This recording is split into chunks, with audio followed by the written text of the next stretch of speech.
आप मुझे जंजीरों में जकड़ सकते हैं, यातना दे सकते हैं, इस शरीर को नष्ट कर सकते हैं, लेकिन आप कभी मेरे विचारों को कैद नहीं कर सकते। दोस्तों, आज हम एक आजाद भारत में सांस लेते हैं क्योंकि अंग्रेजों से हमें 15 अगस्त 1947 को आजादी मिली थी। और दोस्तों, देश को आजाद कराने के लिए ना जाने कितने ही लोगों ने अपना जीवन तक न्यौछावर कर दिया था। हालांकि यहाँ भी आजादी के लिए लड़ने वाले खासकर दो अलग अलग विचारधाराओं में बटे हुए थे, जिनमें से एक तरफ तो वो लोग थे जो कि आजादी को अपनी ताकत के दम पर छीनना चाहते थे, तो वहीं कुछ लोग शांतिपूर्वक अहिंसा के मार्ग पर चलते हुए आजादी हासिल करना चाहते थे। और दोस्तों, इन्हीं अहिंसकवादी लोगों में से एक थे राष्ट्रपिता कहे जाने वाले मोहनदास करमचंद गांधी, जिन्हें कि हम सभी आमतौर पर महात्मा गांधी के नाम से जानते हैं। और दोस्तों, गांधी जी भारतीय इतिहास के वह व्यक्ति हैं जिन्होंने देश हित के लिए अंतिम सांस तक लड़ाई की है, और उन्हीं की तरह ही हजारों वीरों की वजह से हमारा देश 1947 में आजाद हो सका था। हम भारत के सबसे लोकप्रिय लोगों में से एक महात्मा गांधी के जीवन के बारे में जानेंगे कि किस तरह से आखिर अहिंसा के मार्ग पर चलने वाले गांधी जी ने अंग्रेजी हुकूमत को हिलाकर रख दिया था। तो दोस्तों, इस कहानी की शुरुआत होती है 2 अक्टूबर 1869 से, जब गुजरात के पोरबंदर शहर में महात्मा गांधी जी का जन्म हुआ। उनके पिता का नाम करमचंद गांधी और माँ का नाम पुतलीबाई था।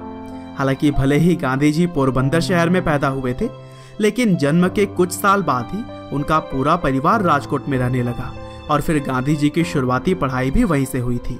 और दोस्तों, 9 साल की उम्र में पहली बार स्कूल जाने वाले गांधी जी शुरू से ही काफी शर्मीले थे, और वह बचपन से ही किताबों को अपना दोस्त मानते थे। और फिर आगे चलकर महज 13 साल की उम्र में ही उनकी शादी उनसे 1 साल बड़ी लड़की कस्तूरबा से हो गई। हालांकि आगे चलकर जब गांधी जी करीब 15 साल के थे, तब उनके पिता का निधन हो गया, और फिर पिता के निधन के 1 साल बाद ही गांधी जी की पहली संतान भी हुई। लेकिन दुर्भाग्य से जन्म के कुछ समय बाद ही बच्चे की मृत्यु हो गई थी, और इस तरह से गांधी जी के ऊपर मानो दुखों का पहाड़ टूट पड़ा हो। हालांकि इन कठिन परिस्थितियों में भी गांधी जी ने खुद को संभाला, और फिर 1887 में अहमदाबाद से उन्होंने हाई स्कूल की पढ़ाई पूरी की, और फिर आगे चलकर कॉलेज की पढ़ाई करने के बाद से मावजी दवे जोशी जी की सलाह पर गांधी जी ने लंदन जाकर लॉ की पढ़ाई की। हालांकि 1888 में गांधी जी दूसरी बार पिता बने, और इसी वजह से उनकी मां नहीं चाहती थी कि वह अपने परिवार को छोड़कर कहीं दूर जाएं। लेकिन कैसे भी करके उन्होंने अपनी मां को मनाया, और फिर 4 सितंबर 1888 को लंदन पढ़ाई के लिए वह चले गए, और फिर 1891 में पढ़ाई पूरी करके वह अपने वतन भारत वापस आ गए। हालांकि विदेश में पढ़ाई करने के बावजूद भी भारत आने पर उन्हें नौकरी के लिए काफी भागा दौड़ी करनी पड़ी, और फिर 1893 में दादा अब्दुल्ला एंड कंपनी नाम के एक भारतीय कंपनी में उन्हें नौकरी मिली। हालांकि इस नौकरी के लिए उन्हें साउथ अफ्रीका जाना पड़ा था। और दोस्तों, साउथ अफ्रीका में बिताए गए साल गांधी जी के जीवन के सबसे कठिन समय में से एक था, क्योंकि वहां पर उन्हें भेदभाव का काफी सामना करना पड़ा। हालांकि इन्हीं भेदभाव ने ही उन्हें इतना सक्षम बना दिया कि वह लड़ने के लिए पूरी तरह से तैयार रहते थे।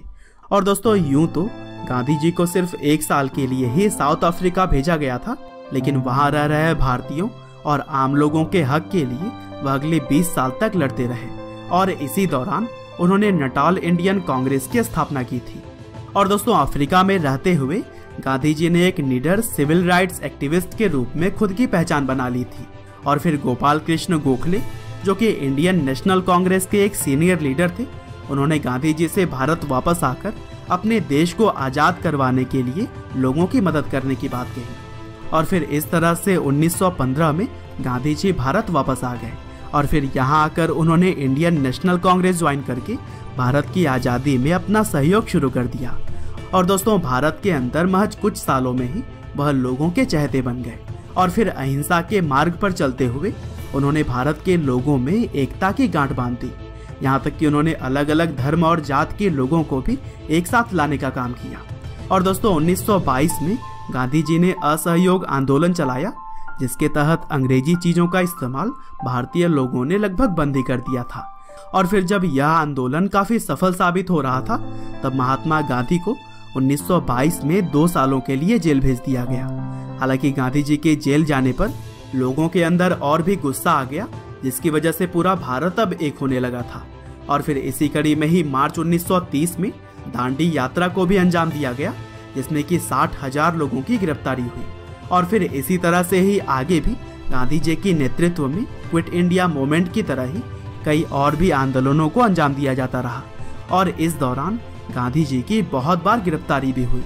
लेकिन दोस्तों, महात्मा गांधी के द्वारा लगाई गई चिंगारी अब लोगों के भीतर आग बनकर जलने लगी थी। और यही वजह थी कि गांधी जी के साथ साथ बाकी क्रांतिकारियों ने मिलकर 1947 में देश को आज़ाद कराने में अहम रोल अदा किया। और फिर 15 अगस्त 1947 को हमारा भारत देश आज़ाद हो गया।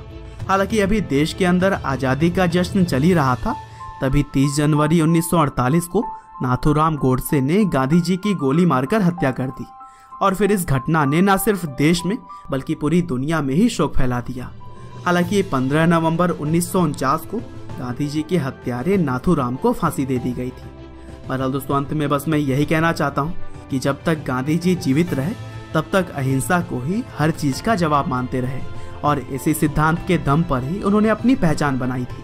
हालांकि भले ही वह अब हमारे बीच नहीं है, लेकिन उनकी सीख और उनके सिद्धांत आज भी पूरी दुनिया मानती है। एक हाथ से तो ताली नहीं बन सकती है, मुझको सब हाथ मिले तब बड़ी ताली में बजा सकता हूँ और तब मैं सारी दुनिया को हंसा सकता हूँ। और पीछे दुनिया क्या कहेगी कि अगर कोई मुल्क को आज़ाद होना चाहिए वो तो हिंदुस्तान इस आज़ादी के लिए मुल्क है।